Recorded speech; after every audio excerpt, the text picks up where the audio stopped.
Hi friends, welcome to Sam institute daily current affairs. June 4, 2024 నాటి current affair చూద్దాం. మరి June 4, 2024 current affairs discuss చేయడానికన్నా ముందు ఈరోజు ప్రముఖ దినపత్రికల్లో వచ్చినటువంటి ఉన్నటువంటి అంశాలు మనం చూద్దామండి. ఈరోజు అంటే హెడ్లైన్ చూద్దాం మనకి, ఓకేనా. సో ప్రెస్ ఇన్ఫర్మేషన్ బ్యూరో, దాంతో పాటుగా తెలుగు మరియు ఆంగ్ల దినపత్రికల్లో ఉన్నటువంటి ప్రధానమైనటువంటి అంశాలని మనం కరెంట్ అఫైర్స్ రూపంలో ఎగ్జామ్ పాయింట్ ఆఫ్ వ్యూలో ఎగ్జామ్ ఓరియంటెడ్గా మనం డిస్కస్ చేసుకునే ప్రయత్నం చేద్దాం. ఇందులో హెడ్లైన్స్. సో మనకి పోలింగ్లో ప్రపంచ రికార్డును మేము సాధించామని చెప్పేసి భారత ఎన్నికల సంఘం ప్రధాన ఎన్నికల కమిషనర్ అయినటువంటి రాజీవ్ కుమార్ గారు ప్రకటించడం జరిగింది. అంటే ఇటీవల 7 దశల్లో జరిగినటువంటి 18వ లోకసభ లేదా ఈ సార్వత్రిక ఎన్నికల్లో సో మరి అత్యధిక ఓటర్లు పాల్గొనడం ద్వారా ఒక రికార్డు సాధించడం జరిగిందని చెప్పేసి సో ప్రకటించడం జరిగింది. సో పోలింగ్లో ప్రపంచ రికార్డ్, సో భారత ఎన్నికల సంఘం ప్రకటన అనే పేరుతో ఒక హెడ్లైన్ చూస్తున్నాం. అండ్ నెక్స్ట్ వచ్చేసి ఎగ్జిట్ పోల్స్, అంటే జూన్ 1, 2024 సో 7వ దశ లోకసభ ఎన్నికలు పూర్తి కావడంతో ఆ రోజు సాయంత్రం 6:30కి సో వివిధ సంస్థలు, మీడియా సంస్థలు, కొన్ని సంస్థలన్నీ కూడా ఎగ్జిట్ పోల్స్ని, అంటే లోకసభ ఎన్నికల్లో ఎవరికి ఎక్కువ స్థానాలు రాబోతున్నాయి, ఎవరికి ఎలా రాబోతున్నాయి పార్టీల వారిగా అని చెప్పేసి ఒక ఎగ్జిట్ పోల్స్ని ప్రజాభిప్రాయ సేకరణ ఇట్లా పంపించడం జరిగింది అనమాట, విడుదల చేయడం జరిగింది. అయితే చాలా సంబంధించినటువంటి ఎగ్జిట్ పోల్స్ అని కూడా ఎన్డీఏ కూటమికి ఎక్కువగా సీట్లు వస్తాయి, ఎన్డీఏ ప్రభుత్వం ఏర్పడబోతుంది అని చెప్పేసి ఇట్లా ప్రకటించడం జరిగింది. ఈ నేపథ్యంలో ఒక సుస్థిరమైన ప్రభుత్వం ఏర్పడుతుందనే ఒక భావనతో ఈ యొక్క బాంబే స్టాక్ ఎక్స్చేంజ్ లో ఉన్నటువంటి అక్కడ స్టాక్ మార్కెట్ లావాదేవీలు ముంబైలో బాగా జరిగినాయి, మోత మోగింది. స్టాక్ మార్కెట్లో లాభాల కుంభవృష్టి అని చెప్పేసి ఒక ప్రధానమైనటువంటి వార్తగా మనం చూస్తున్నాం. అంతేకాకుండా మరి 10 కోట్ల ఓటర్లు పాల్గొన్నటువంటి మనకి మెక్సికో దేశంలో జరిగినటువంటి పార్లమెంట్ ఎన్నికల్లో, మెక్సికో దేశంలో జరిగిన అధ్యక్ష ఎన్నికల్లో సో క్లాడియా షెన్బమ్ సో విజేతగా నిలిచినట్లు సో ఆ దేశ ఎన్నికల సంఘం ప్రకటించడం జరిగింది. సో మరి క్లాడియా షెన్బమ్ వీరి యొక్క ప్రత్యేకత ఏంటంటే మెక్సికోకి, అంటే 200 సంవత్సరాల సుదీర్ఘ చరిత్ర ఉన్నటువంటి మెక్సికో దేశానికి సో తొలి మహిళ అధ్యక్షురాలుగా క్లాడియా షెన్బమ్ సో గుర్తించబడడం జరిగింది. వారికి సంబంధించిన విశేషాలు చూద్దాం. నెక్స్ట్ వచ్చేసి మనకి మొన్నటి వరకు విపరీతమైనటువంటి తీవ్రమైనటువంటి నీటి కొరతని, తాగునీటి కొరతని, వాటర్ క్రైసిస్ని భారతదేశంలో ఎదుర్కొన్న నగరం ఏదైతే ఉందంటే అది మన బెంగళూరు నగరం. దాన్ని మనం గార్డెన్ సిటీ ఆఫ్ ఇండియా అని చెప్పేసి అంటాం. ఇలాంటి గార్డెన్ సిటీ ఆఫ్ ఇండియాలో సో మరి 600 చెట్లు నేల కొరిగడం జరిగింది. ఈ విపరీతమైనటువంటి వర్షంతో పాటుగా వచ్చేటువంటి గాలుల ద్వారా. సో అందుకే ఒక వార్తను చూస్తున్నాం, ఉద్యాన నగరిని ముంచెత్తిన వర్షాలు. ఉద్యాన నగరి అంటే ఇక్కడ గార్డెన్ సిటీ అంటాం, అంటే మన గార్డెన్ సిటీ ఆఫ్ ఇండియా అని మనం సో బెంగళూరు అంటాం. సో అలాంటి ఒకటే రోజున, అంటే జూన్ నెలలో కురయాల్సిన మొత్తం వర్షం అంతా కూడా ఒకటే రోజున కూర్చోడం జరిగింది అనమాట. ఒకటే రోజు రావడం జరిగింది అంత వర్షపాతం, రెయిన్ఫాల్. సో అది దానివల్ల ఉద్యాన నగరిని ముంచెత్తిన వర్షాలు అని చెప్పేసి ఉంది. దానిపైన కూడా చూద్దామండి. సో మరి ఇక్కడ నిశాంత్ అగర్వాల్ సో బ్రహ్మోస్ మాజీ ఇంజనీర్. సో మరి ఇతను బ్రహ్మోస్ క్షిపణి సంబంధించినటువంటి తయారీ విషయంలో కానివ్వండి, మరికొన్ని రహస్యాలని వేరే దేశ నిఘా సంస్థకి ఇవ్వడం జరిగిందని చెప్పేసి ఆరోపణలు ఎదుర్కొని సో మరి అతను రుజువు కావడంతో అతనికి 14 సంవత్సరాల జైలు శిక్ష, 3000 జరిమానా విధించడం జరిగింది. సో నిశాంత్ అగర్వాల్ సో వారి యొక్క నేపథ్యం చూద్దామండి, వారి యొక్క సంబంధించిన ఎందుకు అలా జరిగిందో చూద్దాం. అండ్ నెక్స్ట్ వచ్చేసి సామాజిక వేదికల్లో, సోషల్ మీడియా వేదికగా లోకల్ సర్కిల్స్ అనే ఒక సంస్థ ఒక సర్వే నిర్వహించడం జరిగింది. భారతదేశంలో ఈ వాటర్ ఫిల్టర్స్ యొక్క వినియోగం ఎలా ఉందనే విషయం పైన. ఎందుకోసం అంటే మనకి స్థానిక సంస్థలు, మన మున్సిపల్ కార్పొరేషన్స్, నగరపాలిక సంస్థలన్నీ కూడా మనకి వాటర్ని అందిస్తాయి, తాగునీటిని అందిస్తాయి. ఇప్పుడు జల్ జీవన్ అభియాన్లో భాగంగా కానివ్వండి, తెలంగాణ రాష్ట్రంలో అయితే మిషన్ భగీరథ లాంటి కార్యక్రమం ద్వారా కానివ్వండి మనకు తాగునీటి అనేది మనకు కుళాయిల ద్వారా అందిస్తున్నారు మన ఇంట్లోకి. బట్ మన దేశంలో వాటర్ ఫిల్టర్స్ యొక్క వినియోగం పెరిగింది. మరింతగా శుద్ధి అయినటువంటి వాటర్ తాగాలనే ఒక ప్రధానమైన ఉద్దేశంతో మరి వాటర్ ఫిల్టర్ల యొక్క వినియోగం ఎలా ఉంది అనే విషయం పైన లోకల్ సర్కిల్స్ చేసినటువంటి ఒక సర్వే పైన సో మనకి ఇవ్వడం జరిగింది. దానిపైన చూద్దామండి. అండ్ నెక్స్ట్ వచ్చేసి పెలోని క్రైమ్స్. సో అమెరికా దేశంలో ఇటీవల మరి పెలోని క్రైమ్స్ న్యూస్లో ఉంది.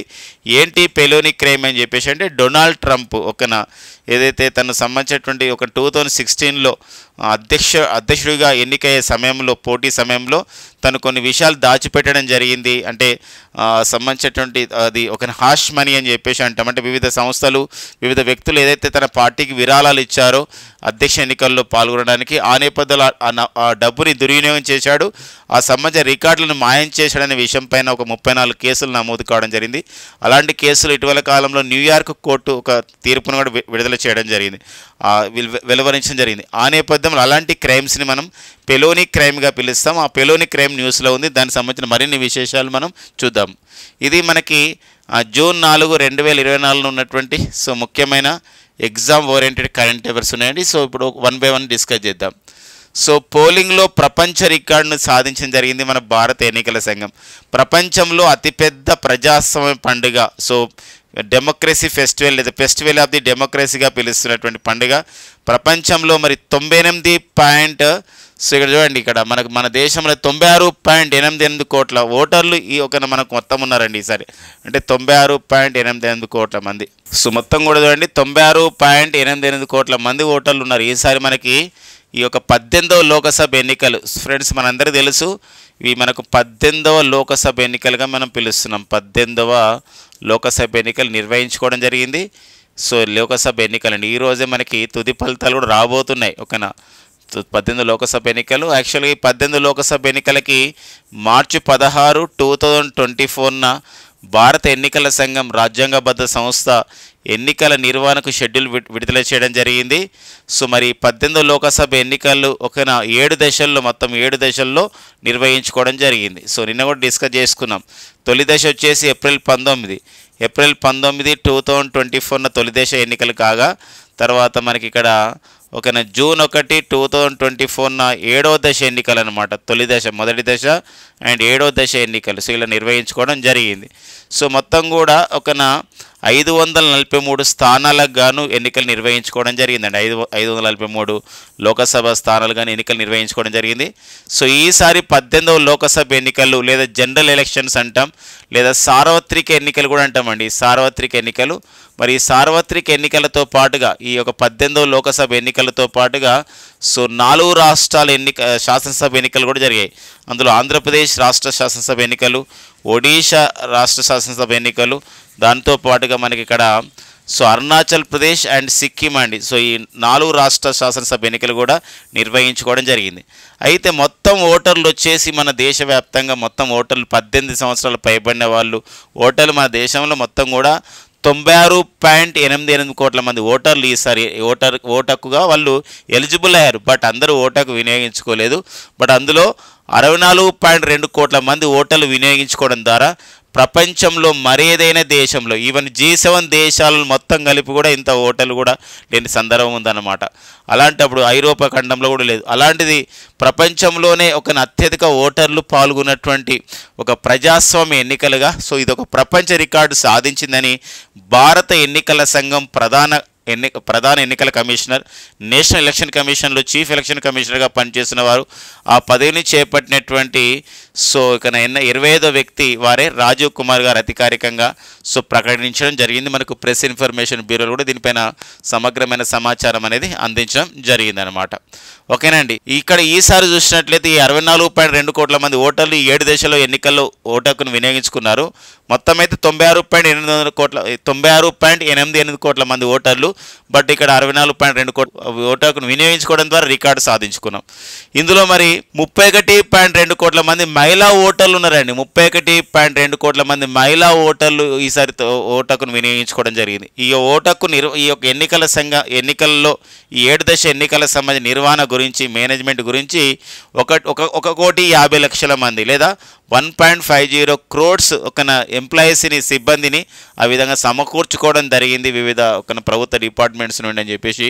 అంటే అంతమంది సిబ్బంది ఈసారి ఈ ఓట్ల పండుగలో వాళ్ళు భాగస్వామ్యం కావడం జరిగింది ఓట్ల నిర్వహణ గురించి. అంతేకాకుండా ఎవరైతే ఇది 1950 మనకి ఏదైతే ప్రజాప్రాతినిధ్య చట్టం ఉంది, మనకి ఈ ప్రజాప్రాతినిధ్య చట్టం ప్రకారం అంటే model code of the conduct అని చెప్పేసి అంటాం. అంటే ఎన్నికల ప్రవర్తన నియమాలు ఎవరైతే ఎన్నికల్లో పాల్గొంటున్నారో వాళ్ళ ఎన్నికల ప్రవర్తన నియమావళిని ఖచ్చితంగా పాటించాలి. అలాంటప్పుడు పాటించకుంటే మనం ఒక బాధ్యతాయుతమైనటువంటి పౌరుడిగా వారిపైన ఫిర్యాదు చేయొచ్చు అనమాట. అలా ఫిర్యాదు చేయడానికి సివిజిల్ అనే యాప్ని ప్రారంభించడం జరిగింది గతంలోనే మన భారత ఎన్నికల సంఘం. ఈసారి సివిజిల్ యాప్లో ఈ 18 లోకసభ ఎన్నికలు, ఈ సార్వత్రిక ఎన్నికల్లో సివిజిల్ యాప్లో 4.50 లక్షల ఫిర్యాదులు వచ్చాయి. 99.9% కూడా ఈ ఫిర్యాదులు మేము పరిష్కరించుకోవడం జరిగింది అని చెప్పేసి మన భారత ఎన్నికల సంఘం ప్రధాన ఎన్నికల కమిషనర్ అయినటువంటి రాజీవ్ కుమార్ గారు ప్రకటించడం జరిగింది. మరో అంశం ఉంది ఈసారి మొత్తం ఫ్రెండ్స్ మనం ఇంతకు డిస్కస్ చేసిన మొత్తం 543 లోకసభ స్థానాలు. ఈ 543 లోకసభ స్థానాలకు గాను 8,337 మంది అభ్యర్థులు నిలబడితే అందులో 797 మంది మహిళల అభ్యర్థులు ఉన్నారు. అంటే మొత్తం కంటెస్ట్ చేసిన దానిలో పోటీ పడిన వాటిల్లో 9.6% మంది మాత్రమే మహిళలు ఉన్నారని చెప్పేసి మనకు ఉంది. తర్వాత ఈరోజు జూన్ 4, 2024 మరి ఎన్నికల ఫలితాలు వచ్చిన తర్వాత ఎంతమంది మహిళలు ఎన్నిక కావడం జరిగింది లోకసభ సభ్యులుగా మనం చూసుకునే ప్రయత్నం చేద్దామండి. ఓకేనా? ఇలాంటి నేపథ్యం అన్నమాట. ఇక నెక్స్ట్ వచ్చేసి ఎందుకోసం అంటే ఇది ఇంపార్టెంట్ అంటే మనం 106వ రాజ్యాంగ సవరణ చట్టం తీసుకురావడం జరిగింది. నారీ శక్తి అధినియం అనే పేరుతో మరి చట్టసభల్లో లోకసభ మరియు శాసనసభల్లో 33% మహిళా రిజర్వేషన్ కల్పిస్తున్నట్లు ప్రకటించడం జరిగింది. మరి తీరా చూస్తే మాత్రం చట్టాన్ని అంటే యాక్చువల్గా 2026 తర్వాత ఆ చట్టాన్ని అమలు చేస్తారు. బట్ మరి రాజకీయ పార్టీలో మాత్రం ఎలాంటి ఒక నిర్ణయం లేదు. 33% మందికి మహిళలకి సీట్ ఇవ్వాలని చెప్పేసి ఎక్కడ వాళ్ళు నిర్ణయం తీసుకోలేదని చెప్పేసి ఇక్కడ చెప్పొచ్చు. 9.6% మంది మాత్రం మహిళలు ఈసారి పోటీపడ్డారు మొత్తం మీద అనమాట. మరి రానున్న రోజుల్లో 2026 తర్వాత జరగబోయే లోకసభ కానీ లేదా శాసనసభ ఎన్నికల్లో మనం 33% రిజర్వేషన్లు మహిళలకు ఇవ్వాలనే చట్టం ఇది మనకి ఏదైతే నారీ శక్తి అధినియం ఉందో 106వ రాజ్యాంగ సవరణ చట్టం అమలు కాబోతుంది కాబట్టి ఆ నేపథ్యాన్ని అంటే చూసుకోవాల్సిన అవసరం ఉంది. అలా కంపారిటివ్గా మనకి క్వశ్చన్ ఫ్రేమ్ చేసే అవకాశం ఉందండి. ఓకేనా? ఇది మనకి పోలింగ్లో ప్రపంచ రికార్డు సాధించామని చెప్పేసి భారత ఎన్నికల సంఘం ఇచ్చినటువంటి ఒక ప్రకటన అనమాట. నెక్స్ట్ కరెంట్ అఫైర్ చూద్దాం. మోత మోగింది స్టాక్ మార్కెట్లో లాభాల కుంభవృష్టి అని చెప్పేసి మనకు ఉందండి. మనకి ఏంటంటే సూచీలు అంటాం, సెన్సెక్స్ అని చెప్పేసి అంటాం. మరి Bombay stock exchange stock market ఉంటుంది. చరిత్రలో అత్యధికంగా ఒక రోజు అత్యధిక లాభం వచ్చిందండి జూన్ 3. ఫ్రెండ్స్ గమనించండి, ఇక్కడ జూన్ 3న జూన్ 3 2024న ఈ స్టాక్ మార్కెట్ల చరిత్రలోనే మన భారతదేశ స్టాక్ మార్కెట్ల చరిత్రలోనే అత్యధికంగా ఒక రోజు లాభం అనేది మదుపరులు అంటారు. ఎవరైతే షేర్ మార్కెట్లలో పాలు పంచుకునే వాళ్ళు, ఇన్వెస్ట్ చేసేవాళ్ళు, కొనుగోలు చేసేవాళ్ళు మన మదుపరులు, ఇన్వెస్టర్స్ అంటాం. అలాంటి వారికి మంచి సంబంధించిన లాభం వచ్చింది. ఒకటేసారి ఈ సెన్సెక్స్ ఏదైతే ఉందో మన మార్కెట్ ఏదైతే ఉందో 2,507 పాయింట్లు ఆ విధంగా దూసుకెళ్ళింది.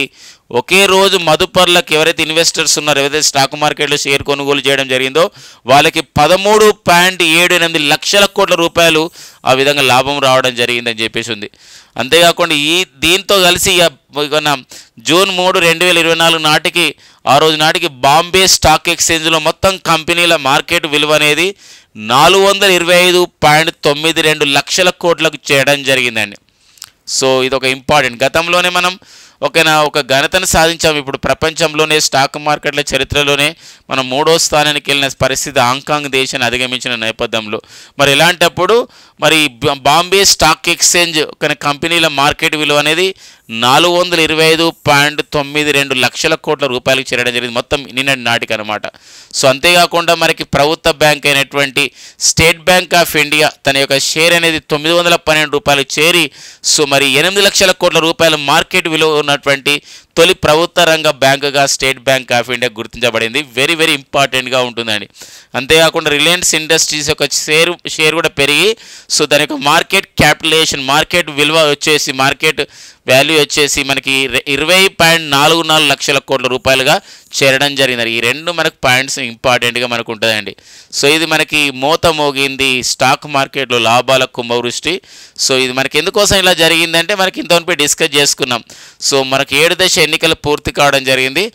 జూన్ 1, 2024న సో ఏడవ దశలో మరి ఈ లోకసభ ఎన్నికలు పూర్తయ్యాయి, చివరి దశ. సో ఇలాంటి నేపథ్యంలో 6:30కు ఆ రోజు సాయంత్రం 6:30కి వివిధ మీడియా సంస్థలన్నీ కూడా ఎగ్జిట్ పోల్స్ని విడుదల చేయడం జరిగింది. ఈ ఎగ్జిట్ పోల్స్లో maximum NDA national democratic alliance పార్టీకి, ఈ కూటమికి అంటే ఇండియా కూటమి కన్నా ఎక్కువగా సీట్లు వస్తాయి, మూడోసారి ఎన్డీఏ ప్రభుత్వం రాబోతుంది అని చెప్పేసి ఇక్కడ చాలా సర్వేస్ కూడా 90% ఆఫ్ ది సర్వే కూడా అవే చెప్పడం జరిగింది అనమాట. ఒక సుస్థిరమైన ప్రభుత్వం ఏర్పడుతుంది, ఆర్థిక విధానాల్లో ఎక్కువగా మార్పు ఉండదు అనే అవకాశంతో చాలామంది ఇన్వెస్టర్స్ ఇందులో ఇన్వెస్ట్ చేయడం జరిగిందని చెప్పేసి, తద్వారా సో మార్కెట్ విలువ వివిధ కంపెనీలకు పెరిగిందని చెప్పేసి సో విశ్లేషకులు భావిస్తున్న నేపథ్యం అనమాట. ఇది ఒక ఇంపార్టెన్స్ చూసుకోవాలి, డేట్ కూడా గుర్తుపెట్టుకోవాల్సిన అవసరం ఉంటుంది. ఇక వార్తల్లో వ్యక్తిగా ఉంది, ఒక పర్సన్స్ ఇన్ ద న్యూస్గా, ఒక అపాయింట్మెంట్లో ఒక వెరీ వెరీ ఇంపార్టెంట్ అని మనం నిన్ననే డిస్కస్ చేసుకోవడం జరిగింది. ఐస్లాండ్ దేశానికి అక్కడ అధ్యక్షురాలుగా ఒక మహిళ ఇటీవల ఎన్నికైందని చెప్పేసి. అదేవిధంగా సో మరి మెక్సికో దేశం అండి, సో మరి మెక్సికో దేశం ఉత్తర అమెరికా ఖండ దేశమైనటువంటి మెక్సికో దేశం. సో మెక్సికో దేశంలో ఎన్నికలు జరగడం జరిగింది. 10 కోట్ల మంది ఓటర్లు అక్కడ ఓటును వినియోగించుకోవడం జరిగింది.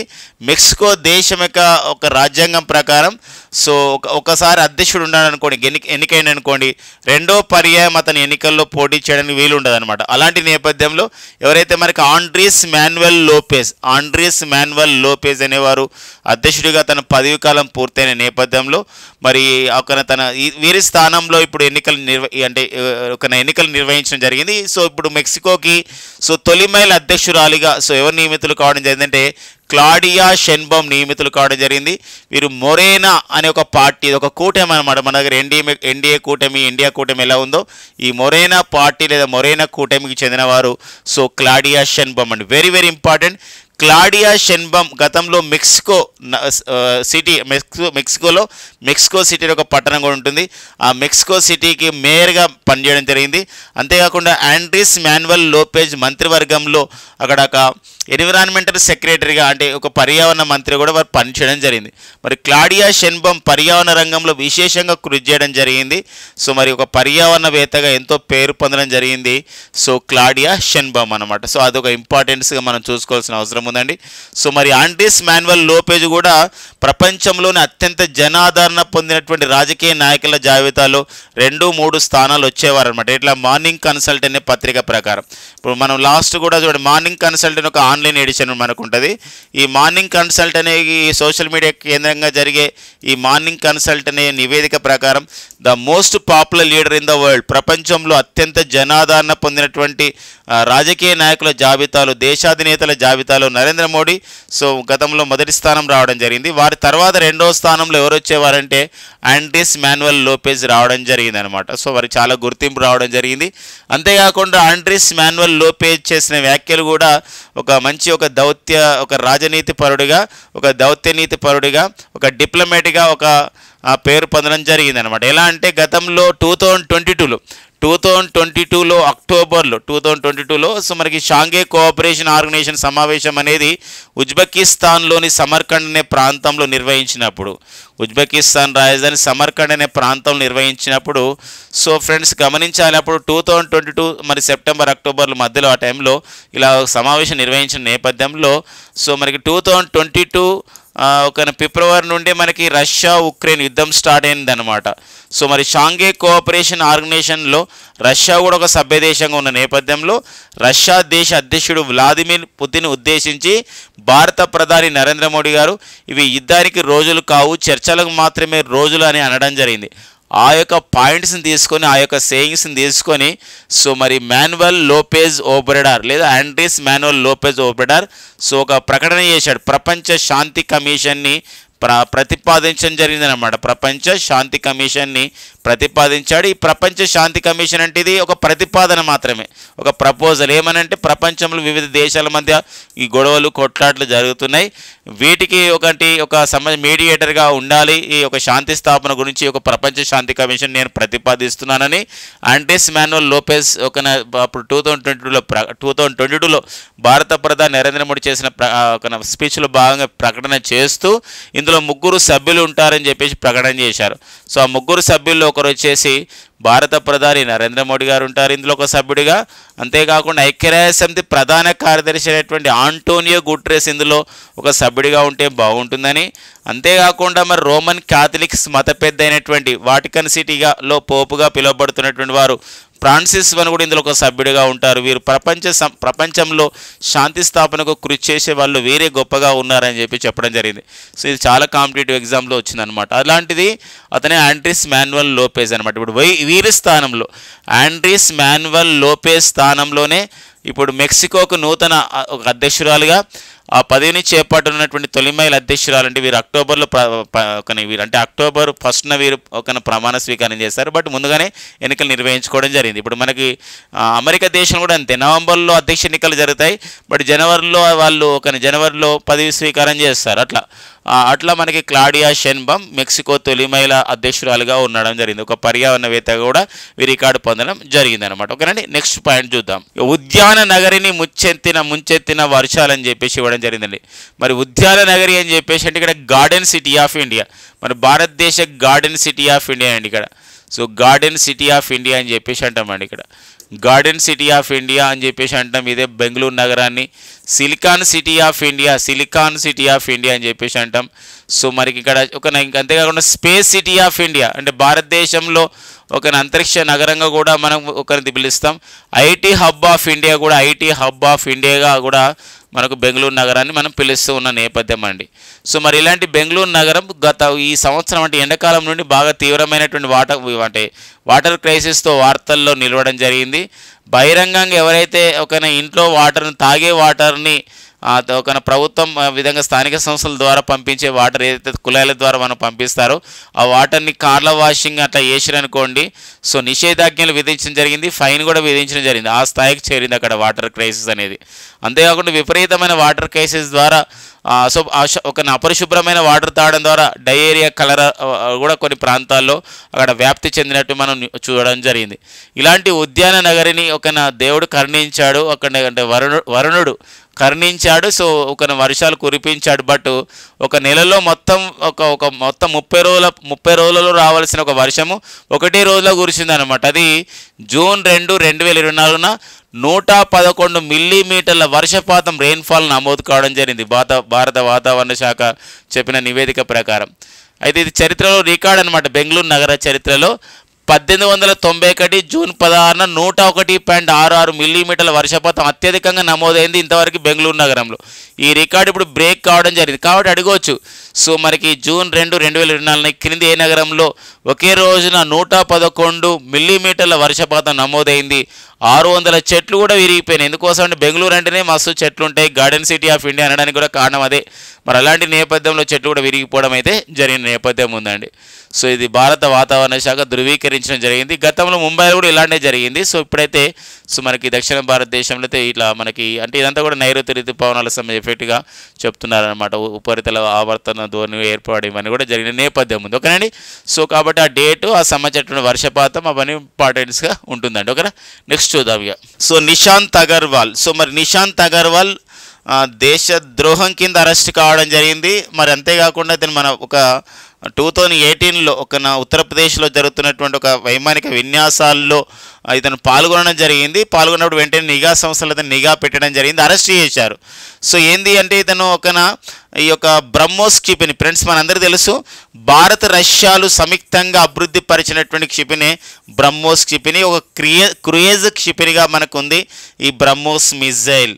మరి ఇలాంటి బ్రహ్మోస్ మిజైల్ అనేది ప్రపంచంలోనే అత్యంత ఆధునికమైనటువంటి ఒక మోడర్నైజేషన్తో ఉన్నటువంటి ఒక క్రూయిజ్ మిజైల్గా బ్రహ్మోస్ మిజైల్ మనకు ఉంది. చాలా దేశాలు కూడా బ్రహ్మోస్ మిజైల్ పైన కొనుగోలు చేయడానికి ఇష్టపడుతున్నాయి. అలాంటి నేపథ్యంలో మనకు ఇటీవల ఫిలిప్పైన్ దేశం కూడా బ్రహ్మోస్ మిజైల్ కొనుగోలు చేసింది. అయితే ఇందులో ఏంటంటే 2018లో ఒక నిఘా సంస్థలు ఒక వ్యక్తిని అరెస్ట్ చేశాయి. బ్రహ్మోస్ టెక్నికల్ రీసెర్చ్ విభాగం అంటే బ్రహ్మోస్ మిజైల్ని తయారు చేయడానికి భారత్ రష్యాలు కలిసి ఏం చేసినాయంటే బ్రహ్మోస్ ఏరోస్పేస్ సెంటర్ని ఏర్పాటు చేయడం జరిగింది. ఈ బ్రహ్మోస్ ఏరోస్పేస్ సెంటర్ అనేది మనకి DRDOకి అనుబంధంగా పనిచేస్తున్న నేపథ్యం ఉంటుంది. ఇది మన భారతదేశంలో ఏర్పాటు చేయడం జరిగింది. ఇందులో మరి నాగపూర్లో పనిచేస్తున్నటువంటి వీరు టెక్నికల్ రీసెర్చ్ విభాగంలో పనిచేస్తున్నారు, ఒక టెక్నికల్ ఇంజనీర్గా పనిచేస్తున్నారు. సో నిశాంత్ అగర్వాల్ భారతీయుడు. సో బ్రహ్మోస్ మాజీ ఇంజనీర్. ఇది పాకిస్తాన్ నిఘా సంస్థ అండి, మనకి ISI అని చెప్పేసి అంటాం, ఇంటర్ సర్వీసెస్ ఇంటెలిజెన్స్ సంస్థ ISI. ఈ సంస్థకి ఈ బ్రహ్మోస్ సంబంధించినటువంటి రహస్యాలు, తయారీ విధానమైన రహస్యాలని చేరవేశారు అని చెప్పేసి ఇతను ఆరోపణలు ఎదుర్కోవడం జరిగింది. ఫైనల్గా ప్రూవ్ కావడం జరిగింది. ప్రూవ్ కావడంతో సో 14 సంవత్సరాల జైలు శిక్ష, so imprisonment about the 14 years and ఇంకా పెనాల్టీ అబౌట్ ద 3,000 రూపాయల జరిమానాను కూడా విధించడం జరిగింది అనమాట. సో ఇది మనకి సో వార్తల్లో ఉన్నది. సో మనకి అడిగే అవకాశం మనకు ఉంటుందండి ఒక నిశాంత్ అగర్వాల్ పైన ఒక. సో ఇట్లా నెక్స్ట్ పాయింట్ చూద్దాం. వాటర్ ఫిల్టర్ల పైన లోకల్ సర్కిల్స్ అనే ఒక సామాజిక వేదిక పైన, అంటే సామాజిక వేదికలో ఇప్పుడు ఒక సామాజిక అంటే సోషల్ మీడియాలో వాట్సాప్ కానివ్వండి, లేదా యూట్యూబ్ కానివ్వండి, ఫేస్బుక్ కానివ్వండి, ఎక్స్, ఇన్స్టాగ్రామ్, ఐక్లో వీటిలో లోకల్ సర్కిల్స్ అనే సంస్థ ఏం చేసిందంటే దేశంలో మరి వాటర్ ఫిల్టర్స్ని ఎలా వాడుతున్నారు, అసలు వాటర్ ఫిల్టర్ ఎందుకని వాడవలసి వస్తుంది, మీరు వాటర్ ఫిల్టర్ వాడుతున్నారు అసలు, అంతేకాకుండా మరి ప్రభుత్వాలు ఎంతో డబ్బులు ఖర్చు పెట్టి మరి క్లోరినేషన్ మెథడ్ చేసి క్లోరినేషన్ చేపించి కూడా సూక్ష్మజీవ రహితం చేపించి కూడా వాటర్ని పైపుల ద్వారా కుళాయిల ద్వారా ఇంటికి పంపిస్తున్నారు. అయినప్పుడు కూడా ఎందుకు వాటర్ వాడుతున్నారు, ఇలాంటి సర్వే చేయించారు అనమాట. అంటే వాటర్ ఫిల్టర్ల పైన లోకల్ సర్కిల్ సర్వే చేస్తే భారతదేశంలో 60% మంది భారతీయులు వాటర్ ఫిల్టర్స్ వాడుతున్నారు, అంటే 60% కుటుంబాలు వాడుతున్నాయి అని చెప్పొచ్చు అనమాట. వాటర్ అది అంతేకాకుండా మరి స్థానిక సంస్థల నుంచి అందే నీటి నాణ్యత అనేది నీటి నాణ్యత ఎలా ఉందంటే ఆ నీటి నాణ్యత బాగుందని చెప్పేసి 4% మంది మాత్రమే కుటుంబాలు మన దేశంలో ఒక స్థానిక సంస్థలు, మన మున్సిపాలిటీస్ వాళ్ళు, మన యొక్క అంటే స్థానిక సంస్థలు అంటే మన పంచాయతీలలో, గ్రామాలలో కూడా మనం వాటర్ని ఇప్పుడు ఒక ట్యాప్ల ద్వారా తీసుకుంటున్నాం. ఆ వాటర్ని కాచి చల్లార్చి కానీ మామూలుగా తీసుకుంటారు. ఓన్లీ 4% కుటుంబాలు మాత్రమే అట్లా తీసుకుంటున్నాయి. మిగతా అన్నీ కూడా చూడండి స్థానిక సంస్థల నుంచి అందే నీటి అనేది కూడా అయోగ్యంగా ఉంది, తాగడానికి బాగాలేదు, అందుకేసే మేము వాటర్ ఫిల్టర్ వాడుకుంటున్నామని చెప్పేసి 41% కుటుంబాలు చెప్పడం జరిగింది. ఓన్లీ 4% కుటుంబాలు మాత్రమే స్థానిక సంస్థల నుంచి వచ్చే వాటర్ని ఆ విధంగా తాగుతున్నాయి అన్నమాట. సో మిగతా కుటుంబాలు 41% కుటుంబాలు అవి నీటి అయోగ్యంగా ఉందని ఫిల్టర్ వాటర్ వాడడం కానివ్వండి, లేకపోతే ఫిల్టర్ పెట్టుకోవడం కానీ జరుగుతుందన్నమాట. ఇది మొత్తం అయితే 60% మంది భారతీయులు మాత్రం వాటర్ ఫిల్టర్స్ ఉపయోగిస్తున్నారు. ఈ యొక్క లోకల్ సర్కిల్స్ సర్వే సంస్థ వాళ్ళు చెప్పినటువంటి డాటాలో మనకి ఇవ్వడం జరిగిందనమాట. ఓకేనండి, ఇది మనకు ఒక ఇండెక్స్ రూపంలో ఒక సంబంధించినటువంటి సూచీల రూపంలో, ఒక రిపోర్ట్ కూడా అంటే నివేదిక రూపంలో కూడా గుర్తుపెట్టుకోవాలి ఈ యొక్క సంబంధించిన పాయింట్ అన్నమాట. ఇక నెక్స్ట్ వచ్చేసి పెలోని క్రైమ్స్ అండి. సో పెలోని క్రైమ్స్ ఇటీవల కాలంలో ఫ్రెండ్స్ మనందరూ కూడా తెలుసు, న్యూయార్క్ కోర్టు అంటే అమెరికా ఆర్థిక రాజధానిలో ఉన్నటువంటి న్యూయార్క్ కోర్టు సో ఇక్కడ ఓకేనా మనకి 34 కేసుల్లో అంటే డొనాల్డ్ ట్రంప్ పైన, అమెరికా మాజీ అధ్యక్షుడు డొనాల్డ్ ట్రంప్ రిపబ్లికన్ పార్టీకి చెందినవారు, అమెరికాకు మరి 45వ అధ్యక్షుడిగా పనిచేయడం జరిగింది. సో మరి డొనాల్డ్ ట్రంప్ ఈ యొక్క సంబంధించినటువంటి ఒక పోర్న్ స్టార్తో ఉన్నాడు. పోర్న్ స్టార్ కొన్ని డబ్బులు ఇచ్చాడు. ఆ డబ్బులు కూడా తన యొక్క ఏదైతే అధ్యక్ష పదవికి పోటీ పడుతున్నప్పుడు తన పార్టీ విరాళాలు ఏవైతే వచ్చినా ఆ పార్టీ విరాళాలు ఆమెకి ఇచ్చేసి ఓకేనా రికార్డులను మాయం చేయడం జరిగింది. ఇలాంటి నేపథ్యంలో ఇలా మొత్తం 34 కేసులు ఇతని పైన సో వేయడం జరిగింది. సో మరి డొనాల్డ్ ట్రంప్ పైన 34 కేసులో కూడా దోషిగా ప్రకటించింది న్యూయార్క్ కోర్టు. మరి అలాంటి నేపథ్యంలో ఇక్కడ ఏంటంటే దోపిడీ చేయడం కానివ్వండి, అత్యాచారం కానివ్వండి, రేపు కానివ్వండి, కిడ్నాప్ కానివ్వండి, మాదక ద్రవ్యాల అక్రమ రవాణా కానివ్వండి, మోసం కానివ్వండి, ఇలాంటి అన్ని కేసులను అమెరికా దేశంలో ఇవన్నీ ఒక పరిధిలోకి తీసుకొచ్చి దీన్ని పెలోని క్రైమ్స్ అని చెప్పేసి అంటాం. అనేది పెలోని క్రైమ్స్ అని చెప్పేసి అంటాం. ఇది ఒక పెలోని క్రైమ్ నేరంగా సో అమెరికా కోర్టు భావించేసింది అనమాట. ఎందుకోసం అంటే ఇతను పార్టీకి ఇచ్చినటువంటి విరాళాలు ఏవైతే ఉన్నాయో అవి వేరే వాళ్ళకి ఇవ్వడం జరిగింది, తన యొక్క స్వంతంగా ఉపయోగించుకోవడం జరిగింది.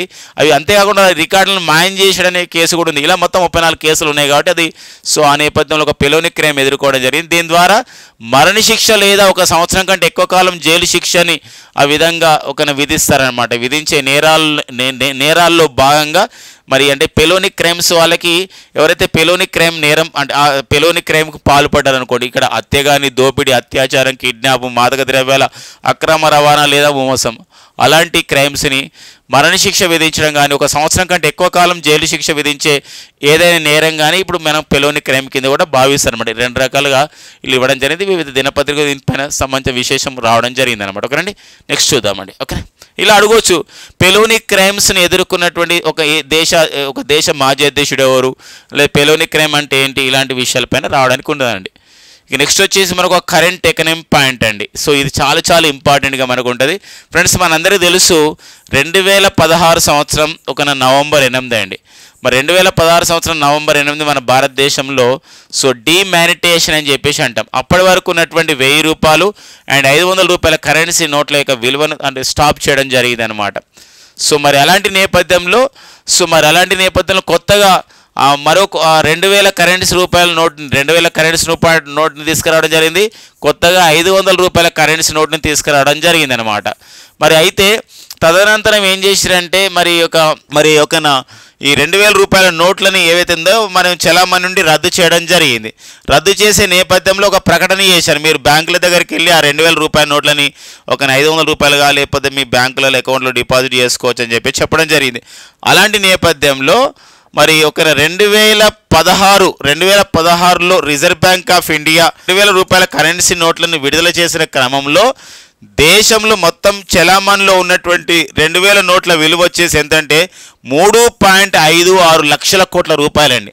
అంటే 3.56 లక్షల కోట్ల విలువైనటువంటి 2000 రూపాయల నోట్లు ఉన్నాయి ఎప్పుడు 2016లో విడుదల చేసినప్పుడు. మరి ఇప్పుడు ఏంది 2023 మే 19న reserve bank of India RBI ప్రకటించింది ఈ 2000 నోట్లను వ్యవస్థ నుండి ఈ బ్యాంకింగ్ సిస్టమ్ నుండి ఉపసంహరిస్తున్నట్లు ఆ విధంగా ప్రకటించిన దరిమిలా సో మే 31, 2024 నాటికి మే 31, 2024 నాటికి ప్రజల వద్ద ఇంకా కూడా 7,755 కోట్ల విలువైన 2000 రూపాయల నోట్లు ఉన్నాయని చెప్పేసి ప్రకటించడం జరిగింది. అయితే మరి రిజర్వ్ బ్యాంక్ ఆఫ్ ఇండియాకు చేరినటువంటి మరి 2000 రూపాయల కరెన్సీ నోట్ల విలువ ఎంత శాతం అంటే 92.82% అండి. అంటే 92.82% మాత్రమే ఇక్కడ రావడం జరిగింది.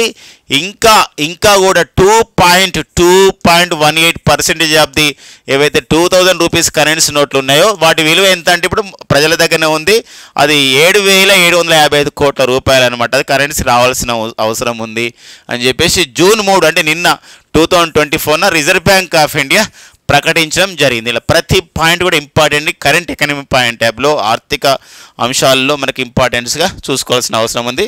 సో నెక్స్ట్ చూద్దామండి. ఇక నెక్స్ట్ వచ్చేసి మనకి ప్రముఖ తెలుగు ఇంగ్లీష్ దినపత్రిక హిందూ పేపర్లో వచ్చినటువంటి అంశం ఇంకా మిగతా పేపర్లు కూడా కవర్ చేయడం జరిగింది. సో ఈ మధ్య కాలంలో ఫ్రెండ్స్ ఇక్కడ చూసినట్లయితే south Korea and north Korea అండి. ఈ సౌత్ కొరియా నార్త్ కొరియా మధ్య సో మనకి ఈ బెలూన్లో యుద్ధం జరుగుతుందండి.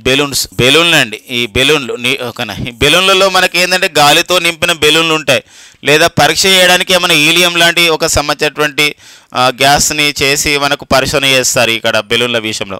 అలా కాకుండా చెత్త చెదారం దుమ్ము ధూళి ఇవన్నీ పెట్టి నార్త్ కొరియా వాళ్ళు ఏం చేస్తారంటే బెలూన్లని సౌత్ కొరియా బార్డర్లో వదిలేస్తున్నారు. వందలాది కాదు వేలాది బెలూన్స్ని వదిలేస్తున్నారు. సో సౌత్ కొరియా వాళ్ళకి భయం వేస్తుంది, ఏం జరుగుతుందా, బెలూన్లలో ఓన్లీ దుమ్ము ధూళినే ఉందా, లేకపోతే ఏమైనా రేడియో యాక్టివిటీ ఉందా, రేడియో ధార్మిక ఉందా. ముందే నార్త్ కొరియా వాళ్ళంటే ఎన్నో అణుబాంబులు ఉన్నాయి కాబట్టి అణుబాంబులు ఉన్నాయని చెప్పేసి వాళ్ళు భయపడుతున్న నేపథ్యం ఉంది. ఇలాంటప్పుడు అంటే యాక్చువల్గా గతంలో కూడా సౌత్ కొరియా నార్త్ కొరియా మధ్య ఇలాంటి సంబంధించినటువంటి ఇట్లా వేయడం జరిగింది అనమాట సరిహద్దులో. అప్పుడు 2018 సంవత్సరంలో ఒక అగ్రిమెంట్ చేసుకోవడం జరిగింది. ఏంటి అగ్రిమెంట్ అంటే so inter Korean military deal అంటే ఇంటర్ కొరియన్ మిలిటరీ డీల్ అంటే ఏంటంటే ఈ యొక్క మిలిటరీ వాళ్ళు ఇరు దేశాల మధ్య బార్డర్లో సురక్షితంగా మనం చేసుకోవాలి. అంతేకాకుండా ఈ బార్డర్లో ఎలాంటి కూడా రెచ్చగొట్టే చర్యలు చేపట్టకూడదని చెప్పేసి ఒక సయోధ్య ఒప్పందం అని చెప్పేసి అంటాం అనమాట. అది చేసుకోవడం జరిగింది. తద్వారా ఏమైతే సో శాంతి స్థాపన కొంచెం జరిగింది. కానీ మళ్ళీ ఇప్పుడు ఇలా నార్త్ కొరియా సౌత్ కొరియా పైకి ఇలా చేయడం ద్వారా ఏమైందంటే సో మళ్ళీ శాంతి స్థాపన విఘాతమవుతున్న నేపథ్యం ఉంది. సో మన ఇక్కడ ఇమేజ్లో చూడండి, ఇట్లా ఒక బెలూన్ ఇట్లా చేసి మొత్తం కూడా చెత్త చెదరం వేస్తున్న నేపథ్యం. అలాంటప్పుడు దక్షిణ కొరియా దేశానికి చెందినటువంటి, సౌత్ కొరియా దేశానికి చెందినటువంటి ఏదైతే నేషనల్ సెక్యూరిటీ కౌన్సిల్ వాళ్ళు ఉంటారో, జాతీయ భద్రతా మండలి వాళ్ళు ఒక నిర్ణయం తీసుకున్నారు. ఏంటంటే 2018లో శాంతి స్థాపన గురించి ఇరు దేశాల మధ్య జరిగిన ఏదైతే మిలిటరీ డీల్ ఉందో, సియోల్ అంటే కూడా south Korea capital city Seoul to suspend inter Korean military deal over balloons. ఈ బెలూన్స్ విషయంలో గతంలో జరిగిన సయోధ్య ఒప్పందాన్ని మేము తిరస్కరిస్తున్నాము, కొన్ని తాత్కాలికంగా దాన్ని వదిలేస్తున్నామని చెప్పేసి సౌత్ కొరియా ప్రకటించడం జరిగింది. సో ఎందుకోసం అంటే ప్యాంగ్యాంగ్ అంటే ఏంటంటే తెలుసా, నార్త్ కొరియా రాజధాని వచ్చేసి ఏంటంటే ప్యాంగ్యాంగ్. అంటే ఈ ప్యాంగ్యాంగ్ వాళ్ళు లేదా నార్త్ కొరియా వాళ్ళు send hundreds of the trash filled balloons, అంటే చెత్త చెదరం దుమ్ము ధూళితో కూడినటువంటి బెలూన్స్ని పంపిస్తున్నారు. మరి ఇది ఒక మానసికమైనటువంటి ఒక ఏమంటే ఇది మానసిక దుశ్చర్య, ఒక సైకో యాక్టివిటీస్ అని చెప్పేసి ఇక్కడ సౌత్ కొరియా ప్రకటించిన నేపథ్యం మనకు ఉందన్నమాట. సో ఇది మనకి ఇంపార్టెంట్ అండి. సో మరి ఒక గుర్తుపెట్టుకోవాల్సిన అవసరం ఉంది. నార్త్ కొరియా అధ్యక్షుడు సుప్రీం లీడర్ నియంత అయినటువంటి మరి కిమ్ జోంగ్ అనేది ఇట్లా చేస్తున్నాడని చెప్పేసి కూడా సో ఇక్కడ సౌత్ కొరియా ప్రకటించడం జరిగింది అనమాట. ఓకేనా, నెక్స్ట్ చూద్దామండి. అంతర్జాతీయ విషయంగా చూసుకోవాలి. ఇక నెక్స్ట్ వచ్చేసి మనకు ఒక స్పోర్ట్స్ అప్డేట్ అండి. ఓకేనా, right, sports update. So Kedar Jadhav so భారత క్రికెట్ మాజీ ఆటగాడి తను మన టీమిండియాకి పనిచేయడం జరిగింది. సో ఇంతవరకు 73 వన్డే ఇంటర్నేషనల్ మ్యాచెస్ ఆడి 1389 పరుగులు చేశాడు. 9 T20 మ్యాచెస్ ఆడి 122 పరుగులు చేయడం జరిగింది. సో మరి ఒక 27 వికెట్లు కూడా బౌలర్గా తీసుకోవడం జరిగింది కేదార్ జాదవ్. సో ఎక్స్ వేదికగా సామాజిక వేదిక ఎక్స్ వేదికగా అతను ఒక ప్రకటన చేశాడు. నేను ఈ అంతర్జాతీయ క్రికెట్ నుండి సో రిటైర్మెంట్ని ఒక వేడుకలు పలుకుతున్నానని ప్రకటించడం జరిగింది. కాబట్టి ఇటీవల రిటైర్మెంట్ ప్రకటించిన కేదార్ జాదవ్ సో ఎవరు అంటే ఒక క్రికెటర్, వారు సాధించినటువంటి విజయాలన్నమాట. ఇక నెక్స్ట్ వచ్చేసి మనకి టీమిండియా స్పిన్నర్ రవిచంద్రన్ అశ్విన్ ఆత్మకథ ఈ నెల జూన్ 10న 2024 విడుదల కాబోతుంది. వారి యొక్క ఆత్మకథ వచ్చేసి ఇక్కడ అంటే తనకు సంబంధించినటువంటి ఫ్రెండ్ అయినటువంటి ఒక సిద్ధార్థ మోంగోతో కలిసి ఈ పుస్తకాన్ని రాయడం జరిగింది, ఆత్మకథని. సో ఇది ఐ హావ్ ద స్ట్రీట్స్, నాకు కొన్ని వీధులు ఉన్నాయని, ఐ హావ్ ద స్ట్రీట్స్, నేను కొన్ని వీధులను కలిగి ఉన్నాను, ఏ కుట్టి క్రికెట్ స్టోరీ అని చెప్పేసి ఒక పుస్తకం. సో దీనికి ముందు మాట రాసిన వారు ఎవరంటే forward by the Rahul Dravid అండి. సో మరి రాహుల్ ద్రావిడ్ సో వీరు మన క్రికెటర్గా మనకు అంటే కోచ్గా కూడా పనిచేస్తున్న టీమిండియాకి మరి రాహుల్ ద్రావిడ్. సో వీరు దీనికి ముందు మాట రాయడం జరిగింది. ఒక్కోసారి ఎగ్జామినేషన్లో ఎవరు ఫోర్వర్డ్ రాశారంటే ముందు మాట, ఈ పుస్తకం ఎలా ఉందని చెప్పడమే ముందు మాట. మరి రవిచంద్రన్ అశ్విన్ ఎవరితో కలిసి ఈ పుస్తకాన్ని రాయడం జరిగిందంటే సిద్ధార్థ మోంగాతో కలిసి ఈ పుస్తకాన్ని రాయడం జరిగింది అనమాట. అలా కూడా అడిగే అవకాశం ఉంటుంది. సో ఇది ఐ హావ్ ద స్ట్రీట్స్ ఏ కుట్టి క్రికెట్ స్టోరీ, ఎవరి యొక్క ఆత్మకథ ఏంటి, ఎవరితో రాశారు, ఎవరు ముందు మాట రాశారు, సో ఆ పాయింట్ ఇంపార్టెంట్ అండి. సో ఇవ్వండి మనకి జూన్ 4, 2024 ఉన్నటువంటి సో కరెంట్ అఫైర్స్ అండి. Thank you friends and all the best.